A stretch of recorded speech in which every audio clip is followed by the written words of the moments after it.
हम सब ने अभी लौह पुरुष सरदार वल्लभ भाई पटेल की दूरदृष्टि से भरी हुई वाणी प्रसाद के रूप में प्राप्त की। मेरी बात बताने से पहले मैं आप सबसे भारत माता की जय का जयघोष कराऊंगा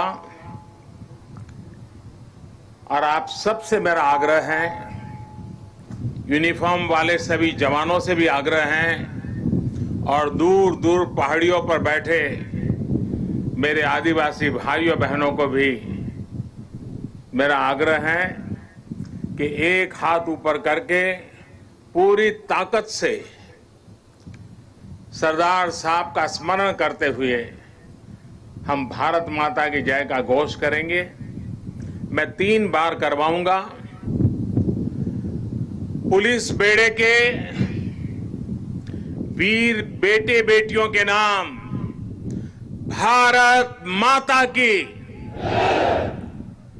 कोरोना के समय में सेवारत कोरोना वॉरियर्स के नाम भारत माता की। आत्मनिर्भरता के संकल्प को सिद्ध करने में जुटे कोटि कोटि लोगों के नाम भारत माता की।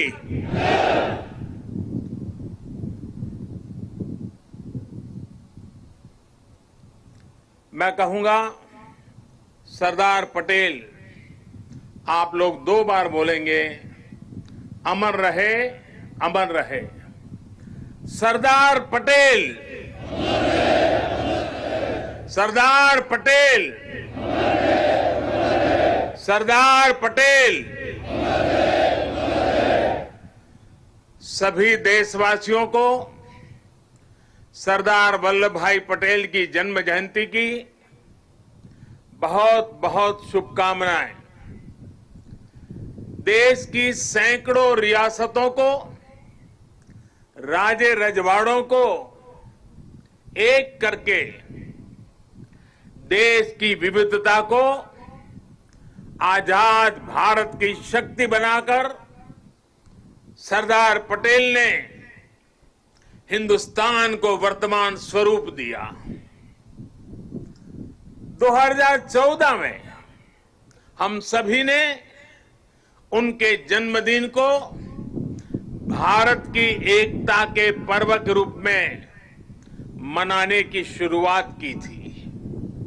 इन 6 वर्षों में देश ने गांवों से लेकर महानगरों तक, पूरब से पश्चिम तक, कश्मीर से कन्याकुमारी तक सभी ने एक भारत श्रेष्ठ भारत के संकल्प को पूरा करने का प्रयास किया है। आज एक बार फिर यह देश मां भारती के महान सपूत को, देश के लौह पुरुष को श्रद्धा सुमन समर्पित कर रहा है।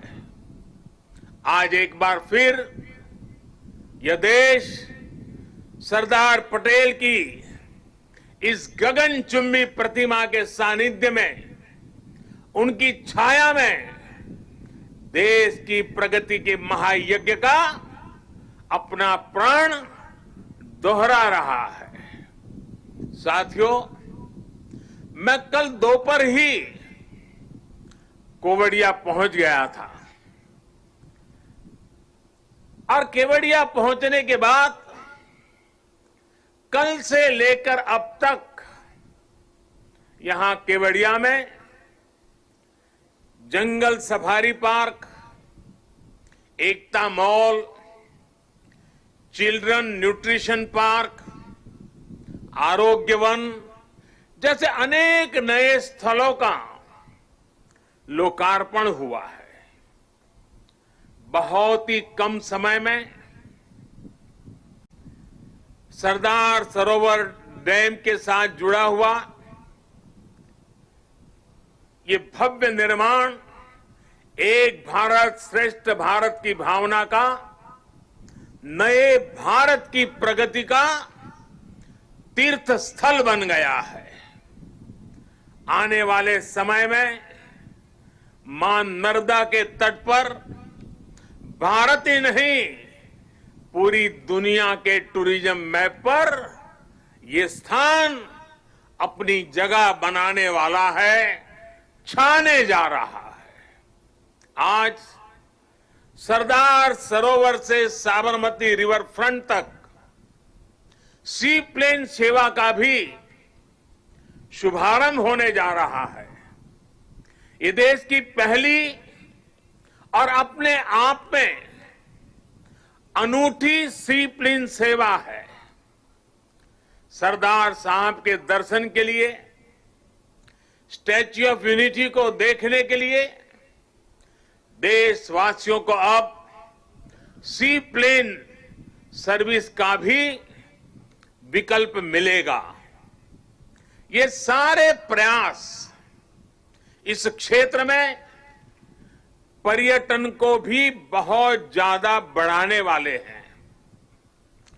इससे यहां के लोगों को, मेरे आदिवासी भाई बहनों को रोजगार के भी नए मौके मिल रहे हैं।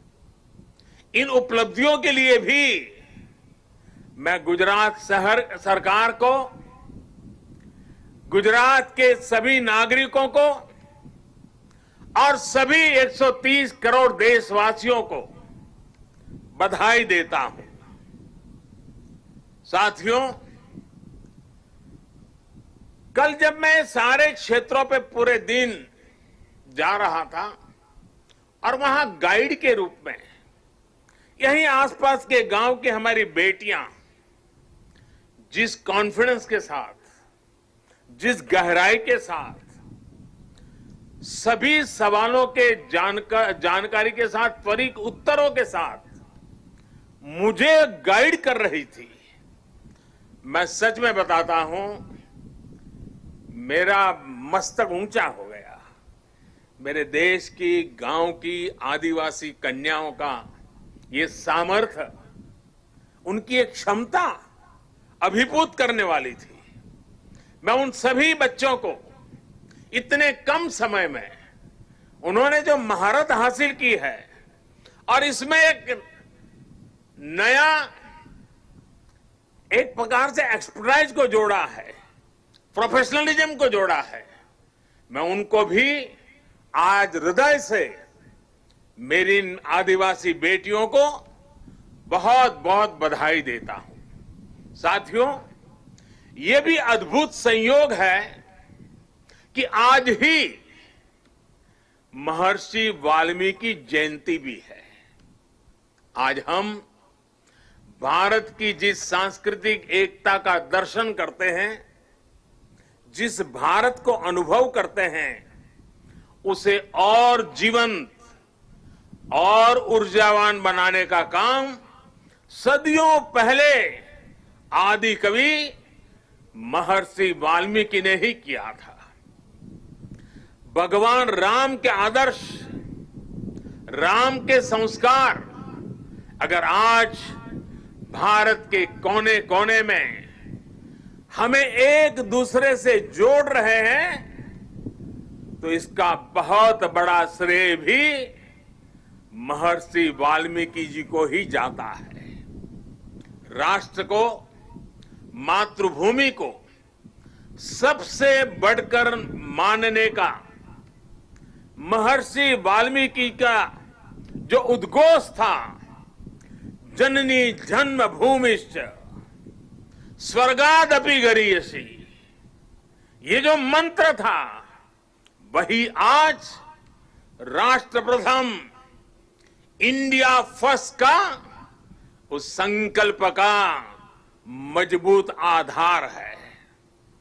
मैं सभी देशवासियों को महर्षि वाल्मीकि जयंती के भी हृदय से हार्दिक शुभकामनाएं देता हूं।